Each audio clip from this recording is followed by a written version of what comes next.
DJ Holy Vogue. Yo!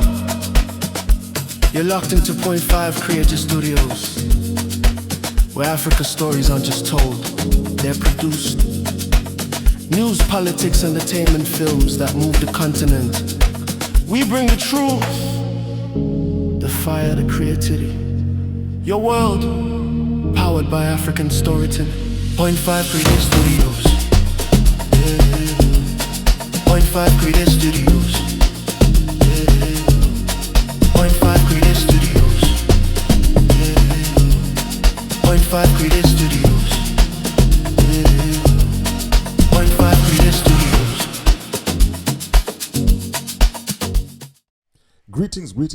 Greetings, and more greetings to you good people. My name is DJ Oli and welcome to Point 5 Creative Studios. Chitubu cha content, chitubu chisingapo, chitubu chinonwane munu wese chitubu chakavene kwa chikaongororwa nana mazvikokota kunzi aiwaka. Chitubu ichi chine content iri healthy content, iri clean content, yakachena, yakakodzera kunge chikonzumwa nemunhu akata kunge iwewe ndosoka uri panapa muzvara nhasi. So if it's your first time here, join your subscribe button and the notification bell so that you don't miss out on any exciting content uploaded. Asi kana unga wagara uri mugari wepanapa dango kutenda nekuita sei nekukurumidza kubhadhara rent. Thank you very much for supporting Point 5 Creative Studios.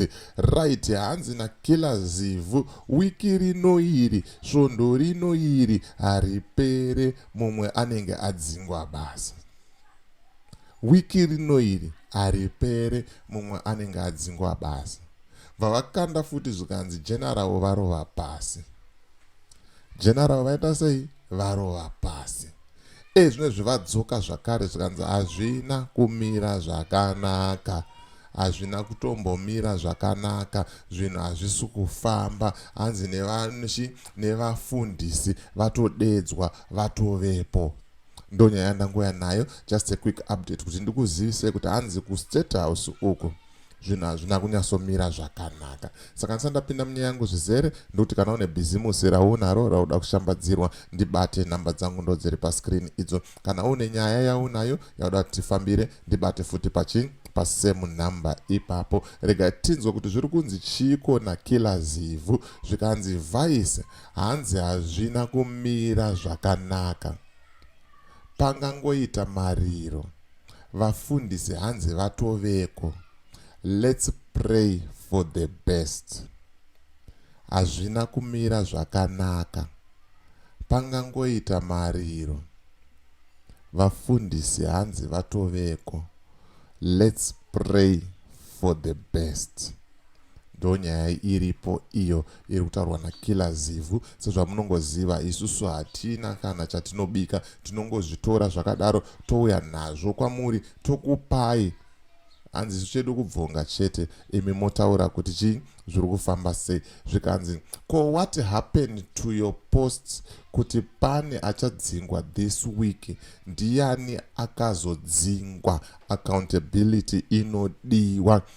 Ndakazvitaura ndikati pakashayikwa anodzingwa wiki rino iri ndinongodzoka futi paplatform panapa ndati uyo anonzi kila zivhu aibhaisa vanhu, onai hapana munhu adzingwa. Handiti kana zvikanzi kila une nhema.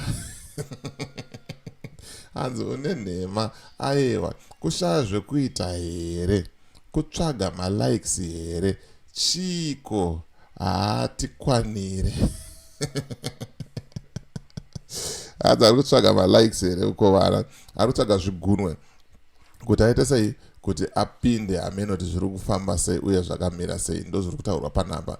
Zvikanzi wapedziswa, hanzi chi wapedziswa, they wanted to give his place, sibanda his place. Pakaipa. Amen kuti ndana rutaura. Zvikanzi Mohadhi haana basa. Mohadhi haana basa. Pakaipa. Zvikanzi mukadzi akafa wani muripo comrade.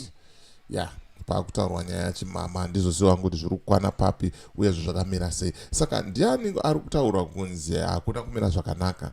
Ndimohadhi here? Ndigeneral Chiwenga here? kuState House here? Isa comment mucomment section wotaura nyaya yako, wotaura mafungiro ako. Zvikanzi uyu haiwawo, zvikanzi kuwa munhu wababa. nyaya dzinodikanwa taida kunzwa kuti chii chiri kuitika uyezvo zviri kufamba sei. Zvikanzi regai vafirepo, ya zvikanzi kembo, ya pakaipa. Zvikanzi mohadhi ya pakaipa. Zvikanzi dzipi dzemabhebhi here avedo kuti ndedzipi zviri kutaurwa kuvafundisi vari kunzi vatoungana uyezve ndekupi kuri kunzi kune nyonga yekudai. So hanzi let's pray for the best. One thing that I will tell you inini publicly panapa ndisingatye ndisingavhunduke kana mumwe munhu, I will never ever pray for munhu weZanu PF. Sorry zvenyu vanhu weZanu PF. Handife ndakatambisa munamato kunamatira vanhu veZanu PF. Handife ndakatambisa munamato kunamatira leadership yeZanu PF. Handife ndakatambisa munamato kunamatira masupporters eZanu PF. Izvozvo hazvife zvakaita. Ndingatosipende zvangu time ndichizvinamatira inini hangu zvangu nemhuri yangu hangu kuti zvinhu zvedu zviende kumberi than to waste time uchiti hanzi ndiri kuisa munamato, ndiri kunamatira nyika yeZanu PF. Aiwa, nyika iri kutongwa neZanu PF. Aiwa ka, zvimwe zvese tingaite zvedu, zvimwe zvese tingatambe nazvo, hatizotambe kana kufarisa kusvika ipapo pakuwesta chinhu, pakuwesta minamato. Amenoti munozvionawo sei vakembo mohadhi vakura, vaneta, vakudawo kuchizorora. Kubva kudhara tichitaura nyaya iyi, leadership yeZanu PF yaneta, vakura, vakufanira kuchizorora. Vopafana vechidiki vomhanya nechinhu, tofambirana pamwe chete. Enye tiri kutaura nyaya dzeAI, minista wedu anenge achikumbira makombiyuta kuvanhu vakadzidza pazvikoro izvozvo. But mari yekutenga mota, kutengera vanhu mota, vanenge vanadzo. Panotengwa mota, hapataurwi kunzi nyika iri under sanctions. Vanenge vakanyarara kuti zi. But right now, vari kutaura kuti tiri kutengera vanhu mota, tiri kutengera vanhu mota. Vapedza kudaro toti ko vana kuzvikoro havana malaptop, havana macomputers ekushandisa. Vomva vati tiri under sanctions. Handizoziva hangu kuti masanctions acho anotarisa here kuti muda munyatsotengei. Vomva vati toda kutenga mota dzemamembers edu. Vomva vanzi aiwa hapasina masanctions, tengai zvenyu. Kana kuti vanongonzi masanctions whether muri kutenga mota dzevanhu, muri kutenga maambulenzi, oro muri kutengera vana macomputers. Hatizoziva hangu, pamwe isusu hatina kunyanyodzidza kusvika kumberi ikoko. But taurawo zvaunofunga mucomment section. Ndibate, sendawo voice note, utaurawo mafungiro ako kuti muroero uri kuitwa neZanu PF ndiwo chaiwo, kana kuti muroero uri kuitwa neZanu PF hausiriyo. Ndonyaya yanga ndangoya nayo kuti ndikuudzei, ndikuratidzei as for me DJ Holly and the rest of the crew behind the scenes. It is bye for now. Let's meet in the next video.